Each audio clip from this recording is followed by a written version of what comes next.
नमस्कार दोस्तों, कैसे हैं आप सब। उम्मीद है आप सभी सब अच्छे होंगे।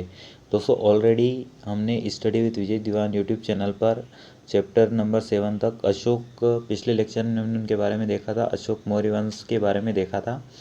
दोस्तों आज एक नए चैप्टर के साथ में हम एक नया अध्याय पढ़ने जा रहे हैं। अध्याय 8 खुशहाल गाँव और समृद्ध शहर।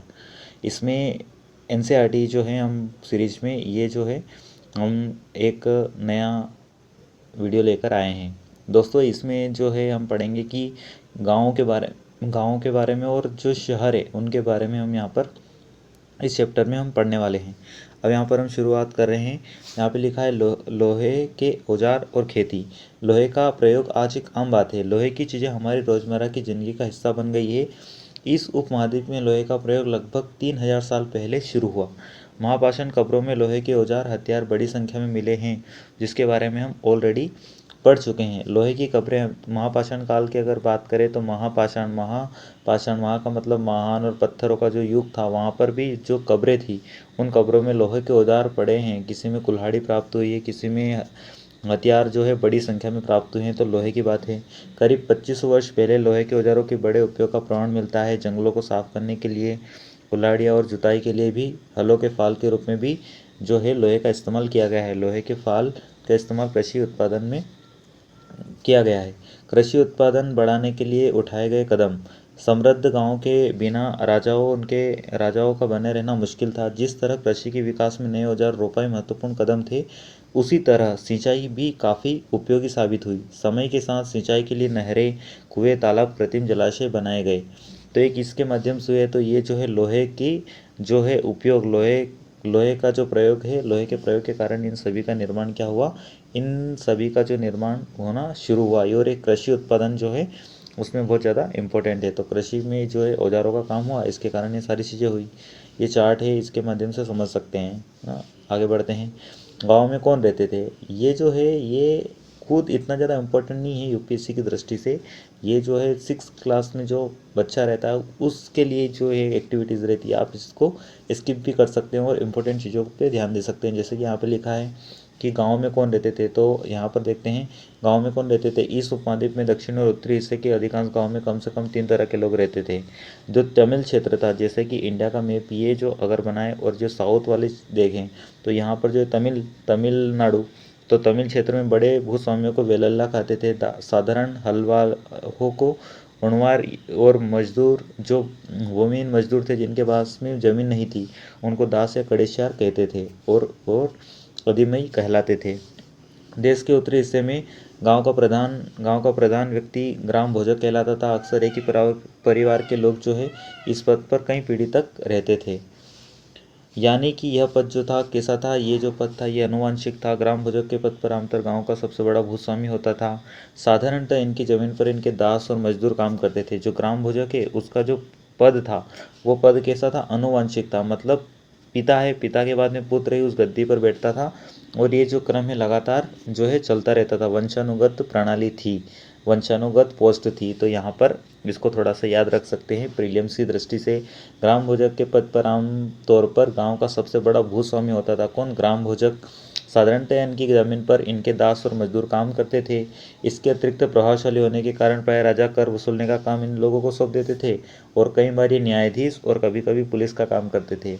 उस समय इतनी एडवांस जो है एडमिनिस्ट्रेशन नहीं हुआ करता था, तो इन लोगों को ही यही जज का काम भी कर लेते थे, ये भी पुलिस का काम भी कर लेते था। एक ही व्यक्ति के पास में जो है शक्ति का केंद्रीकरण हुआ करता था। तो ये बातें बताइए। ग्राम भोजक के अलावा अन्य स्वतंत्र कृषक भी होते थे जिन्हें गृहपति कहते थे। ज़्यादातर छोटे किसान ही होते थे। इसके अतिरिक्त कुछ ऐसे स्त्री पुरुष थे जिनके पास अपनी ज़मीन नहीं होती थी। इसके दास कर्मकार आते थे जिन्हें दूसरों की ज़मीन पर काम करके अपनी जीविका चलानी पड़ती थी। अधिकांश गांवों में लोहार, कुम्हार, बढ़ई तथा बुनकर जैसे कुछ शिल्पकार भी होते थे। अब प्राचीनतम तमिल रचनाएं। तमिल की प्राचीनतम रचनाओं को संगम साहित्य कहते हैं। इनकी रचना करीब 2300 साल पहले की गई है। जो संगम साहित्य उनकी रचना कब की गई है, 2300 साल पहले की गई है। इसलिए इनको की गई है। इसलिए संगम इसलिए कहा जाता है क्योंकि मदुरै के कवियों के सम्मेलन में इनका संकलन किया गया था। गांव में रहने वालों के लिए जिन तमिल नामों का उल्लेख यहाँ किया गया वे संगम साहित्य में पाए जाते हैं। नगर क्या कहती है कहानी, यात्रा विवरण, मूर्ति कलाएं और पुरातत्व। जातक कथा के बारे में पढ़े हैं। बच्चों को सुनाने के लिए, छोटे बच्चों को सुनाने के लिए जातक कथाएं लिखी रहती है जो नैतिक कहानियाँ रहती है, आम लोगों में प्रचलित थी। बौद्ध भिक्षुओं ने इनका संकलन किया। यहाँ एक जातक कथा दी गई जिसमें बताया गया कि निर्धन किस तरह धीरे धीरे बन जाता है। ये जो कहानी है, जो पढ़ने वाले बच्चे हैं वो खुद सेल्फ पढ़ सकते हैं इन चीज़ों में। यहाँ से यूपीएससी कभी कोई क्वेश्चन नहीं पूछता है तो इसको स्किप कर सकते हैं, लेकिन एक नॉलेज के लिए इन चीज़ों को पढ़ा जा सकता है। प्राचीन नगरों में जीवन के बारे में हमें कुछ अन्य स्रोत भी प्राप्त होते हैं। शहर गांव में फिर जंगलों से जुड़ी हुई घटनाओं मूर्तिकार कलात्मक ढंग से कहते थे। इन मूर्तियों की ऐसी इमारतों को रेलिंग, खंभे, प्रवेश द्वारों द्वारा सजाया जाता था जहां लोग रहते थे। ये लिखा है सांची की मूर्ति कला जो है, मूर्ति कला ये सांची की मूर्ति कला है। मध्य प्रदेश सांची का स्तूप जो है यहाँ पर है, अलेक्जेंडर कनिंघम ने खोजा था। इस तरीके से देख सकते हैं। ये दिल्ली में स्थित वलय कूप जो है, ये इस तरीके से, ये वलय कूप जो कूप यानी क्या होता है कुआं, तो ये इस तरीके से वलयाकार है। हड़प्पा की जल निकास व्यवस्था से कैसे भिन्न है, तो इस तरीके से ये दिखाया गया है। अनेक शहरों में वलयकूप मिले हैं। ये वलयकूप गुसलखाने, नाली, कूड़ेदान के लिए प्रयुक्त होते थे। प्राय ये वलयकूप लोगों के घरों में रहते थे। तो कैसे वलयकूप का काम यह था, कुएं के तरीके से नहीं, कूड़ादान के रूप में इस्तेमाल करते थे। आज डस्टबिन देखते हैं, वो लोग भी इतने एडवांस थे कि वो इनका भी क्या करके रखते थे, कूड़ेदान बना के रखते थे। तो हमसे ज़्यादा एडवांस लोग तो थे ही थे। महलों, बाजारों, गांव घरों के अवशेष बहुत कम मिले हैं। संभवतः लकड़ी, मिट्टी व कच्ची ईंटों या छप्परों से बने होने के कारण ये ज़्यादा समय तक नहीं टिक पाए। भविष्य में पुरातत्वविद इनकी खोज कर सकते हैं। प्राचीन शहरों के बारे में वहाँ नाविकों और यात्रियों के विवरण द्वारा भी पता चलता है। ऐसा ही एक विवरण किसी अज्ञात यूनानी नाविक का है। जिन जिन पत्नों पर वह गया उन सभी के बारे में उसने लिखा। यहाँ बेरीगाचा भरूच की कहानी, इसको पढ़ सकते हैं। सिक्के के बारे में देखते हैं, सिक्के क्या है, तो सिक्के के बारे में देखते हैं। सिक्के जो है किस तरह सिक्के आधार पर संपत्ति का मूल्यांकन किया गया। पुरातत्व को इस युग के 1000 सिक्के मिले हैं। सबसे पुराने आहत सिक्के थे जो करीब 500 साल पहले चले। इसका चांदी, तांबे के सिक्कों पर विभिन्न आकृतियों के आहत कर बनाए जाने के कारण इन्हें आहत सिक्का कहा गया। आहत सिक्का क्या होते हैं, आहत सिक्के के बारे में थोड़ी जानकारी लेते हैं। आहत सिक्के सामान्यतः आयताकार और कभी कभी वर्गाकार गोल होते हैं। ये या तो धातु का चादर को काटकर या धातु के चपटे गोलिकाओं से बनाए जाते हैं। इन सिक्कों पर कुछ लिखा हुआ नहीं होता है, बल्कि इन पर कुछ चिन्ह ठप्पे से बनाए जाते हैं। जैसे एक ये सिक्का है, अब इस पर कोई से भी जैसे ये कुछ चित्र बना दिए, यहाँ पर जो है बैल वगैरह का बना दिया या घोड़े वगैरह का बना दिया, या और भी कोई मतलब पारंपरिक जो, जिससे क्या है वो पहचान में आए कि ये जो है राजा का तंत्र है और राजा के द्वारा जो है बनाए, उनको मतलब एक मान्यता मिलती है। इन तरीके से आज सिक्के कहलाए। सिक्के उपमहाद्वीप में अधिकांश हिस्सों पर पाए जाते हैं, ऐसा कि आरंभिक सदियों तक प्रचलन में रहे। विनिमय के अन्य साधन। नगर अनेक गतिविधियों के केंद्र कैसे बने। नगर तो ये देखते हैं, ये नगर के क्या 2500 साल पहले ज़्यादा समय से एक महत्वपूर्ण नगर था। कौन सा, मथुरा, क्योंकि यहाँ यातायात और व्यापार 2 प्रमुख रास्तों पर स्थित है। इसमें एक रास्ता उत्तर पश्चिम से पूरब की ओर। अब उत्तर किस तरह से, उत्तर ये है जो ये वाला मथुरा का है, यूपी में आता है यहाँ पर, तो ये उत्तर वाला, ये पश्चिम क्षेत्र उत्तर पश्चिम से पूरब की ओर था। दूसरा जो है उत्तर से दक्षिण की ओर जाने वाला था। शहरों के चारों ओर किलेबंदी थी। इसमें अनेक मंदिर थे। आसपास के किसान और पशुपालक शहर में रहने वालों के लिए भोजन जुटाते थे। मथुरा जो है बेहतरीन मूर्तियों का बनाने का केंद्र भी था। लगभग 2000 साल पहले मथुरा कुषाणों की राजधानी। हम पढ़ेंगे कुषाण वंश के बारे में, जिसमें हम कनिष्क के बारे में पढ़ेंगे आने वाले चैप्टर में। इनके बारे में अगले अध्याय में हम पढ़ेंगे। मथुरा एक धार्मिक केंद्र भी रहा था। यहाँ बौद्ध और जैन मंदिर, यहाँ कृष्ण भक्ति का पारंपरिक केंद्र था। मथुरा में प्रस्तर मतलब कि जो है पत्थरों की मूर्तियाँ, अभिलेख प्राप्त हुए हैं। आमतौर पर ये संक्षिप्त अभिलेख हैं जो स्त्री और पुरुषों द्वारा मठों या मंदिरों को दिए जाने वाले दान का उल्लेख करते हैं। अभिलेख जो राजा कोई भी परोपकारी काम करता था वहाँ पर अभिलेख छुनवा देता था। उनको जो पत्थरों की शिला पर काट कर बनाए जाते थे। हम अशोक वाले चैप्टर में अच्छे से इसको एक्सप्लेन किया गया है। तो इस तरीके से जो है अभिलेख हुआ करते थे। प्राय शहर के राजा, रानी, अधिकारी, व्यापारी, शिल्पकार इस प्रकार के दान करते थे। उदाहरण के लिए मथुरा के अभिलेख में सोनारों, लोहार बुनकर, टोकरी बनाने वाले, माला बनाने वाले और इत्र बनाने वाले आदि का उल्लेख प्राप्त होता है। शिल्प तथा शिल्पकार। शिल्पकार क्या है, जो शिल्प जो मूर्तियाँ वगैरह बनाते हैं उनको क्या बोलते हैं, शिल्पकार बोलते हैं। शिल्पों के नमूने मिला है किससे, पुरास्थलों से।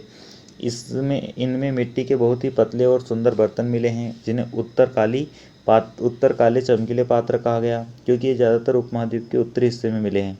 उत्तरी हिस्से में मिले हैं इसलिए उत्तर काले चमकीले पात्र कहा गया। अन्य दूसरे शिल्पों के अवशेष दोस्तों अवशेष नहीं बचे होंगे। जैसा कि विभिन्न ग्रंथों में हमें पता चलता है कि कपड़ों का उत्पादन बहुत महत्वपूर्ण था। उत्तर में वाराणसी और दक्षिण में मदुरै इसके प्रमुख केंद्र थे। किसके लिए? कपड़ों के उत्पादन के लिए कौन कौन केंद्र थे?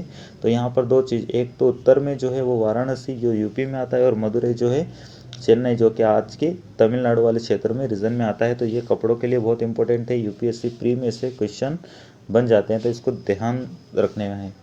अनेक शिल्पकार और व्यापारी अपने अपने संघ बनाने लगे थे जिन्हें श्रेणी कहते थे। जो शिल्पकार थे और व्यापारी अपना संघ बना लेते थे, जैसे आज एसोसिएशन, कपड़ा एसोसिएशन संघ होते हैं, कपड़ा संघ होते हैं, व्यापारी संघ होते हैं, इस तरीके से उस जमाने में भी संघ हुए थे। आज उनकी एडवांस चीज़ें आ गई है। उस समय शिल्पकार और व्यापारी भी अपनी एक श्रेणी बनाते थे, अपने संघ बनाते थे। शिल्पकारों की श्रेणियों का काम प्रशिक्षण देना होता था, कच्चा माल उपलब्ध कराना, तैयारी माल का वितरण करना था, जबकि व्यापारी की श्रेणियां प्राय व्यापार का संचालन करती थी। श्रेणियां बैंक के रूप में भी काम करती थी, जहां लोगों के पैसे जमा थे। धन का निवेश लाभ के लिए किया जाता था, उसमें मिले लाभ का कुछ हिस्सा जमा करने वालों को लौटा दिया जाता था या फिर मठ आदि धार्मिक संस्थानों में दिया जाता था। पुराने समय में भी बैंकों का काम कौन करते थे? तो जो बड़े बड़े व्यापारी थे ये भी बैंकों के काम कर लेते थे। लोगों से जो जमा राशि थी इनके पास में जमा कर लेते थे, और जो व्यक्ति जो ज़रूरतमंद था उसको ऋण दे देते थे। बदले में इनके कुछ क्या दिया जाता था? थोड़ा बहुत ब्याज दे के ये इस तरीके से मुनाफा कमा लेते थे। तो बैंकिंग सिस्टम उस पुराने ज़माने में भी थी। उत्तर काले चमकीले पात्र क्या है, इस पर थोड़ी नज़र देखते हैं। एक कठोर चाक निर्मित धातु की तरह दिखने वाले चमकदार काली सतह वाले पात्र होते हैं। जैसे भी चाक रहती है जिस पे बर्तन बनाए जाते हैं, जैसे ये चाक है, यहाँ पर जो है काले रंग की चाक वगैरह है, इस तरीके से चलती है। तो ये जो है चाक, इसमें कठोर चाक निर्मित एक धातु की तरह दिखने वाले चमकदार काली सतह वाले पात्र होते हैं। इसे बनाने के लिए कुम्हार मिट्टी के बर्तनों की भट्टी पर तापमान बढ़ा के रखता है। बाहरी सतह पर काली हो जाती है, तापमान बढ़ेगा जिससे काली हो जाती है, काली परत आ जाती है। एक पतली काली लेप लगाई जाती है। इस बर्तन को शीशे जैसी चमक प्रदान की जाती है। ठीक है दोस्तों, आगे देखते हैं। सूक्ष्म निरीक्षण। अरेकमेडु एक नगर है, कहाँ का है? तो ये जो है पौंडुचेरी में आता है। पौंडुचेरी देखा है, भारत की लोकेशन ये इस तरीके से है। यहाँ पर ये जो साउथ वाली है, और यहाँ पर ये देखते हैं ये जो क्या है, एक हमारा जो है केंद्र शासित प्रदेश है वर्तमान समय में। तो अड़िका मेरू जो है, रोम के बारे में जानकारी दी रखी है। 2200 से 1900 साल पहले अड़िका मेरू एक पोर्ट हुआ करता था। क्या था ये? पोर्ट हुआ करता था, पत्तन था। दूर दूर से आए जहाज़ों के सामान उतारे जाते थे। यहाँ ईंटों से बना एक ढांचा मिला है जो संभवतः गोदाम रहा होगा। संभवतः यहाँ का एज्यूम किया जा रहा है, अनुमान लगाया जा रहा है। एग्जैक्ट किसी को नहीं पता है कि क्या चीज़। ईंटों से बना ढांचा मिला तो बोलता दिया कि गोदाम है। यहाँ भूमध्य सागरीय क्षेत्रों के एम्फोरा जैसे पात्र मिले हैं। इसमें शराब या तेल जैसे तरल पदार्थ रखे जा सकते हैं। इनमें दोनों तरफ से पकड़ने के लिए हत्थे लगे हैं। साथ ही यहाँ एरेटाइन जैसे मुहर लगे लाल चमकदार बर्तन। प्री में इस तरीके से क्वेश्चन आ, एरेटाइन क्या होता है? तो मुहर लगे लाल चमकदार बर्तन। इन्हें इटली के एक शहर के रूप के नाम पर एरेटाइन पात्र के नाम से जाना जाता है। इसे मुहर लगे सांचे पर गीली चिकनी मिट्टी को दबाकर बनाया जाता है।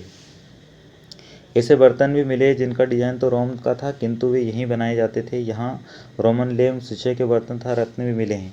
साथ ही छोटे छोटे कुंड मिले हैं जो संभवतः कपड़े की रंगाई के पात्र रहे होंगे। यहाँ पर शीशे और अर्धमूल्य पत्थरों के मनके बनाने के पर्याप्त साक्ष्य भी प्राप्त हुए हैं। एरेटाइन क्या है? तो एरेटाइन जो है वो एरेटाइन क्या है? तो एरेटाइन जो है एक रोम का शहर भी है। इसके नाम पर भी इन बर्तनों का नाम ये रखा गया है। तो इस तरीके से देख सकते हैं। तो दोस्तों ये वाला जो चैप्टर है समाप्त हो जाता है। यहाँ पर कुछ एमसीक्यू हैं, इन एमसीक्यू को आप अपने से सॉल्व कर सकते हैं। जैसे कि यहाँ देखते हैं कि श्रेणी क्या है, तो श्रेणी जो है शिल्पकार को और व्यापारियों का संघ था, तो यहाँ पर टिक लगा देना। मथुरा क्या था? तो एक धार्मिक केंद्र था, ये हो सकता है। आहत सिक्के क्या थे? तो किसके बनाए जाते थे? सोने और चांदी किसके बनाए जाते थे? तो ये देख लेना। वलई का उपयोग क्या किया जाता? जल निकास के लिए किया जाता, नहाने के लिए, कपड़े धोने के लिए, सिंचाई के लिए, किनके? जल निकास के लिए। तो इस तरीके से देख सकते हैं और ये सॉल्व कर सकते हैं। ये इस तरीके यहाँ पे जो जानकारी है थोड़ी बहुत पढ़ लेना दोस्तों। इम्पोर्टेंट जो भी चीज़ें हैं उनको हम बहुत शॉर्टली और अच्छे से करेंगे। हमें एक्स्ट्रा कोई चीज़ें नहीं पढ़नी है दोस्तों। आने वाले चैप्टर में हम एक नया जो है चैप्टर लेके आएंगे और उस चैप्टर को रीड करेंगे। आने वाले अब जो है मर्ज करके जो है चैप्टर लाए जाएंगे, जिससे कि अपना जो है एनसीईआरटी वाला प्रोग्राम ये जल्दी से क्रियान्वित हो, जल्दी से अच्छे से जो है ये अपना कंप्लीट होकर हम अगली वाली एनसीईआरटी क्लास 7th एनसीईआरटी की स्टार्ट करें। तो दोस्तों आपको वीडियो अच्छा लगा हो तो इसे लाइक करें और चैनल को सब्सक्राइब करें। थैंक यू दोस्तों।